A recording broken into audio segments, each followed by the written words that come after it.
हम बात कर रहे हैं आज द्विघात समीकरण के एक विवेचक से संबंधित दो प्रश्न छूटा हुआ है, उसको लेकर के आज हम आए हैं। इसमें से एक प्रश्न है कि सिद्ध करें कि X square into A square plus B square plus 2x into A C plus B D plus C square plus D square equal 0 का वास्तविक मूल नहीं है यदि AD equal not BC। Means यहाँ पे आपको सिद्ध करना है कि ये जो द्विघात समीकरण दिया गया है इसका मूल वास्तविक नहीं है। कब? यदि AD इक्वल नोट BC। मूल वास्तविक नहीं होने का तात्पर्य क्या हुआ? मीन्स ये हुआ कि जो उसका विवेचक होगा वो क्या होगा? 0 से छोटा होगा, मीन्स लेस देन 0 होगा। ठीक, अब ये चीज हमको दिखाना है कि समीकरण का मूल वास्तविक नहीं होगा। उसके लिए क्या निकालना पड़ेगा? हमें निकालना पड़ेगा विवेचक। क्या? हमें विवेचक निकालना पड़ेगा। जी हाँ, विवेचक निकाल करके हम काम करेंगे उसका। देखिए, इसमें आप ऐसे इसको बना सकते हैं कि इसका याद यूज करो आप, ठीक, और ये दिखाओ कि मूल वास्तविक नहीं है, ठीक ना। हाँ, तो इसमें करेंगे क्या चीज? सोल्यूशन में जो क्वेश्चन दिया गया है उससे हम एक्स स्क्वायर का गुणांक, एक्स का गुणांक और अचर पद प्राप्त करते हैं। जब हम ये प्राप्त करना शुरू करते हैं, जिसमें देख रहे हैं क्वेश्चन में पहले से स्मॉल ए, स्मॉल बी, स्मॉल सी ये सब का यूज किया हुआ है, तो हम स्मॉल ए बी सी मान नहीं सकते हैं। ठीक, एक्स स्क्वायर के गुणांक को पहले स्मॉल ए मानते थे, यहाँ स्मॉल ए नहीं मान पाएंगे क्योंकि पहले से क्वेश्चन में बात कर लिया उसका, इसलिए हम कैपिटल ए मान करके काम करते हैं और साथ में लिख देते हैं कि यहाँ एक्स स्क्वायर का गुणांक capital A equal x square ये है, एक्स स्क्वायर का गुणांक इधर में भी तो 1 है, इधर भी तो गुणांक है, A square plus B square तो 1 गुणे A square plus B square means A square plus B square. अब एक्स का गुणांक क्या है? एक्स का गुणांक मींस इसको कैपिटल बी मान ले। एक्स का गुणांक ये एक्स यहाँ है, गुणांक इसके साथ 2 है, इधर भी गुणांक में AC प्लस BD है, तो हो गया 2 इंटू AC प्लस BD। ठीक, और अचर पद कौन है इसमें? अचर पद का मतलब क्या होता है बाबू? अचर पद का C कैपिटल C से स्विच किए, अचर पद का मतलब हुआ बिना x वाला, कौन है? तो C square plus D square, C square plus D square. अब कह क्या रहा है? हमको ये दिखाना है कि इसका मूल वास्तविक नहीं है। मूल वास्तविक नहीं है का मतलब ये हुआ कि जो हमारा विवेचक आएगा वो क्या आएगा? 0 से छोटा आएगा। देखिए हम इसे क्या करते हैं, ठीक, अब निकालते हैं विवेचक। अब विवेचक निकालते हैं तो विवेचक का क्या फॉर्मूला होता है? Formula small B square minus 4ac लिखते हैं। हाँ, माने कैपिटल ए बी सी, तो लिखेंगे capital B square minus 4 capital A C. Put करेंगे वैल्यू, बी का वैल्यू क्या? 2 इंटू AC प्लस BD और B का स्क्वायर इस टोटल का होल स्क्वायर हो जाएगा, तो यहां से दे देते हैं मैन्युअली कोष्ठक, उसके बाद होल स्क्वायर। ठीक, माइनस 4 और यहां से कुछ तो गुना है, तो गुना A का वैल्यू क्या है A square plus B square. ठीक, और इनटू C का वैल्यू क्या है C square plus D square. अब इसको आप सोल्व कीजिए, सोल्व करेंगे तो क्या होगा? 2 का स्क्वायर क्या हो गया? 4 इंटू AC प्लस BD का होल स्क्वायर है, मींस x प्लस y के होल स्क्वायर पे काम करेगा हमारा ये। तो क्या फॉर्मूला होता है बताइए तो? x प्लस y के होल स्क्वायर का होता है x square plus 2xy plus y square. अब इसको तोड़ेंगे तो x स्क्वायर के रूप में कौन है? AC, तो AC का स्क्वायर, जब AC का स्क्वायर का मतलब हो गया भैया A का भी स्क्वायर C का भी स्क्वायर, तो लिख दे कहीं बार A square C square plus 2xy, तो 2 x के रूप में कौन है? AC है, तो AC, और फिर y के रूप में कौन है? BD, गुना में तो सीधे BD लिख दिए। ठीक, प्लस तो क्या फिर हो जाएगा हमारा क्या? y स्क्वायर, y का मतलब हो गया BD का स्क्वायर, तो BD का होल स्क्वायर, तो कर दे अलग अलग B स्क्वायर और D स्क्वायर इनटू, अब माइनस है तो माइनस, 4 है तो 4 को रखते हैं, इधर भी तो गुना में है, इसको भी गुना में करते हैं ऐसे, a स्क्वायर से C स्क्वायर में, तो a स्क्वायर C स्क्वायर, फिर a स्क्वायर से D स्क्वायर में, तो प्लस प्लस प्लस सब जगह हो जाएगा, a स्क्वायर D स्क्वायर फिर ए स्क्वायर से दोनों में हो गया, अब बी स्क्वायर से, तो बी स्क्वायर प्लस में हो जाएगा सी स्क्वायर, और बी स्क्वायर से डी स्क्वायर में, तो प्लस में हो जाएगा बी स्क्वायर डी स्क्वायर। ये हो गया। अब आप गौर करो यहाँ कि 4 यहाँ कॉमन, 4 यहाँ कॉमन, 4 कॉमन ले लेते हैं, बचेगा क्या, ये बचा माइनस में ये बचा, ये कहीं साथ सबको लिखते हैं। तो भैया यहाँ तक 4 कॉमन नहीं है, प्लस में है, तो जो है वही लिखा है यहाँ पे, ए square C square plus 2a, अब या लिख देते हैं इसको, ठीक है, या ऐसे ही रहने दीजिए इसको, ए सी बी डी और प्लस में ये हो गया बी स्क्वायर डी स्क्वायर। अब यहाँ से 4 तो कॉमन लिया लेकिन माइनस बचा हुआ है, जब माइनस करके साथ लगाएंगे चिन्ह चेंज कर देगा, प्लस से माइनस ए स्क्वायर सी स्क्वायर, प्लस से माइनस ए स्क्वायर डी स्क्वायर, प्लस से minus B square C square, और इसको भी प्लस से ये क्या कर दिया, माइनस कर दिया बी स्क्वायर डी स्क्वायर। ये आ गया।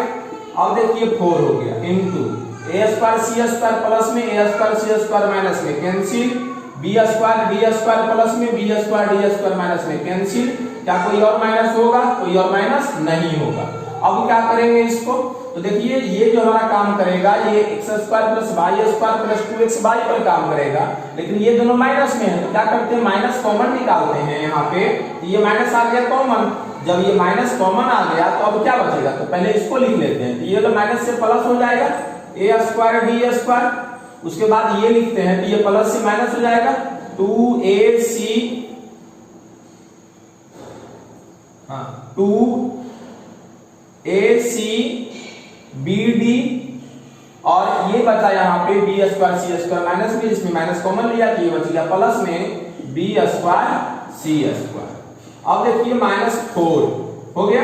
अब यहाँ पे एक चीज गौर कीजिए आप, ये जो हम इसको क्या ऐसे लिख सकते हैं, ये पूरा कर दें इसको एक बार, एडी का होल स्क्वायर, ये क्या कर दें यहाँ पे प्लस में बीसी का होल स्क्वायर, और देखिए ये माइनस है तो -2 है तो 2, इसको ये गुना में लिखे यहाँ पे एडी इंटू ये वाला बीसी, तो हमारा काम देखिए वही चीज है, 2ad इंटू बीसी, 2 तो 2, a तो a, d तो d, b तो b, अरेंज कर दिया उसको गुना में हमने। क्यों किया ये, क्योंकि सर ये एक्स स्क्वायर माइनस 2x वाई प्लस वाई स्क्वायर पे काम ये कर रहा है, ठीक। तो आगे -4 इंटू इसको कर दें, जब ये फार्मूला काम कर ही रहा है किस पे, एक्स स्क्वायर माइनस 2x वाई प्लस वाई स्क्वायर बराबर x माइनस वाई का होल स्क्वायर पे, तो क्यों नहीं इसको हम ऐसा लिख देते हैं, क्या या से जगह पे ad बन जाएगा माइनस वाई की जगह पे क्या बन जाएगा bc बन जाएगा, और का होल स्क्वायर। अब देखिए ये क्या हो गया, हमारा होल स्क्वायर आ गया, ये -4 आ गया।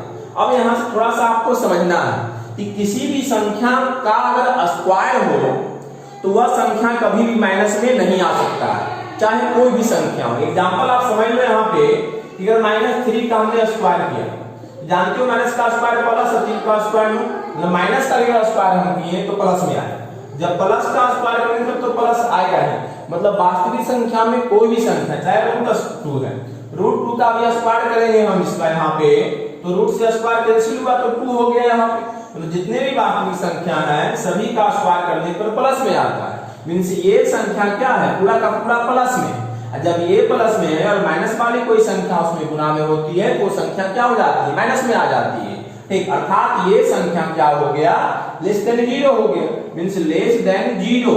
कब, जब AD और BC बराबर नहीं है तब। यदि AD और BC बराबर हो जाता, ऐसे वाले कंडीशन में यदि AD और BC बराबर है, मान डालते यहाँ पे, तो एक ही चीज है कट के 0 हो जाता, 0 का स्क्वायर 0 हो गया, 0 यहाँ पे कुछ भी रहता तो 0 माना जाता, मींस ये 0 के बराबर आता, 0 से लेस नहीं हो पाता। इसलिए यहाँ कह रहा है, देख लीजिए कि AD और BC जब बराबर नहीं है तब इसका मान कितना होगा, 0 से छोटा होगा। कब, जब AD बराबर नहीं BC, और यही चीज तो हमको दिखाना था कि भैया विवेचक इतना आ गया माइनस में आ गया, जब इतना, अतः, ठीक, यहां लिख देते हैं, अतः AD इक्वल नोट BC के लिए दी गई समीकरण का वास्तविक मूल नहीं होगा, का वास्तविक मूल नहीं होगा। ये बात ध्यान देना है। आई बात समझ में? जल्दी से इसे नोट कर ले। तो दूसरा क्वेश्चन है कि यदि -5 द्विघात समीकरण 2x² प्लस 2px माइनस 15 0 का एक मूल है और द्विघात समीकरण p × x² plus x plus k 0 के मूल समान है, तब k का मान ज्ञात करें। समझना है यार, किसका मान ज्ञात करना है? k का। ये k है कहां? इस समीकरण में कि इस समीकरण में? इस समीकरण में। इस समीकरण में क्या है? k के साथ एक और कौन है अज्ञात राशि? p है, और p का मान हमें पता नहीं है। p का मान कहां से आएगा? तो देख लीजिए p इसमें भी है। इसके लिए p का मान ज्ञात करने के लिए क्या क्लू दिया गया है? -5 इसका एक हल है, अर्थात -5 इसके जगह पे डाल करके p का मान निकालेंगे, ये p का मान इसमें डालेंगे, समीकरण बनेगा, मूल समान है। इसके लिए विवेचक बराबर 0 करेंगे और k का मान ज्ञात कर लेंगे, काम खत्म। चलिए अब वही काम हम लिख देते हैं बोर्ड पे। सॉल्यूशन समझिएगा, चूंकि समीकरण 2x² प्लस 2px माइनस 15 0 का एक मूल कौन है? -5 है, तो इसलिए हम क्या कर देंगे यहाँ? इसलिए 2 और जब मूल 5 है मतलब x का मान 5 हो गया, तो जहां जहां x है वहां वहां -5 डालेंगे। 2 गुना इसके जगह पे -5 का स्क्वायर प्लस 2 गुना में कुछ तो p गुना इसके जगह पे -5 माइनस 15 बराबर 0। अब इसको सोल्व करते हैं, तो माइनस का स्क्वायर प्लस 5 का स्क्वायर 25, 25 गुना 50 प्लस माइनस माइनस 5 गुना 10 और p तो 10 p और माइनस में 15 बराबर 0। अब बताइए तो 50 में गया 15 माइनस है तो कितना बचा? 35 माइनस 10p बराबर 0। और 35 को भेज दीजिए उधर, क्योंकि p का मान चाहिए, तो -10p इक्वल कितना जाएगा? 35 उधर माइनस में, 0 को वैल्यू नहीं, माइनस से माइनस कट गया, 5 से 5 गुना 10, 5 सत्ते 35, इसलिए p इक्वल 7 और गया 2, इधर गुना में इधर भागा में, p इक्वल 7/2 आ गया। अब ये p का मान कहां डाल सकते हैं? यहां डाल सकते हैं। अब लिखते हैं p का मान समीकरण p × x² plus x plus k बराबर 0 में देने पर, जब यहां देंगे तो क्या होगा? p का मान कितना है? 7/2 इंटू में क्या हो गया? x² plus x plus k equal कितना? 0। 7/2 है, 2 बटा में है, एलसीएम लेके भेज दीजिए उधर, तो 7 बटा में कितना है? 2 है, तो 2 इंटू में क्या बन जाएगा? x² प्लस x प्लस यहाँ बटा में कुछ तो 1 है, 1 से भागा दिए 2 में, 2 गुने के तो 2 के और बराबर में कितना? 0 आ गया। तो इसे गुना कर दिए तो बच गया हमारा ये, इसको गुना कर दीजिए साथ में, 7k² प्लस 7 गुने x तो 7x प्लस 2k इक्वल 0 गुने कुछ भी तो 0। ये देखिए हमारा एक ऐसा द्विघात बहुपद बन के तैयार हुआ जिसमें ठीक ये तो चर है ही, x तो चर है ही हमारा, उसके अलावा क्या आ गया? k आ गया, और इसी k का मान पूछ रहा है। अब जान लीजिए इस समीकरण के क्या करा? मूल समान लिखते हैं, चूंकि इस समीकरण के मूल समान है, ठीक, तो जब इस समीकरण के मूल समान है तो इसका विवेचक का मान क्या होगा? 0। लिखते हैं यहाँ पे, इसलिए विवेचक बराबर क्या? 0। और विवेचक का क्या फॉर्मूला होता है? b²। देखिए आप नहीं लिखे तो अब ऐसे ही काम करते हैं, b² के मतलब x का गुना कितना है? 7, तो 7 का स्क्वायर माइनस 4 गुने a का मतलब क्या? x² का गुना, x² का गुना कितना है? 7, तो 7 गुने c के मतलब अचर पद कितना है? 2k, तो लिखते हैं 2k और इक्वल में हो गया 0। अब बताइए 7 का स्क्वायर 49 माइनस 18 गुना 56 और क्या है? k बराबर कितना आ गया? 0। हमको मान चाहिए किसका? k का, तो 50 को भेजेंगे उधर, इधर बचेगा -56k इक्वल 49 गया उधर, इधर प्लस में उधर माइनस में हो जाएगा और 0 का कोई वैल्यू नहीं है प्लस माइनस में। अब k का मान चाहिए, -56 को भेजिए उधर, उससे पहले आप माइनस माइनस काट सकते हैं, और जिस प्रकार यहाँ पे हमने काटा ठीक, बराबर के इधर उधर गुना में ही उसमें यहाँ भी आप काट सकते हो। 7 से कटेगा, 7 8 56, 7 7 49, 8 के बराबर आ गया 7। अब k इक्वल, तो इसलिए k इक्वल 7/8, ये हमारा हो गया आंसर k का मान। इस तरीके से द्विघात समीकरण से संबंधित सभी हल, विवेचक, मूलों की प्रकृति, मूलों का अस्तित्व है या नहीं, या k का मान आदि ज्ञात करने जैसे संबंधित प्रश्नों का सारा टाइप का क्वेश्चन समाप्त हुआ। अब सिर्फ आपका बचा हुआ है शब्दों वाली प्रॉब्लम, शब्दों वाली समस्याएं, जिसके बारे में अगले वीडियो में आपको बताया जाएगा। धन्यवाद।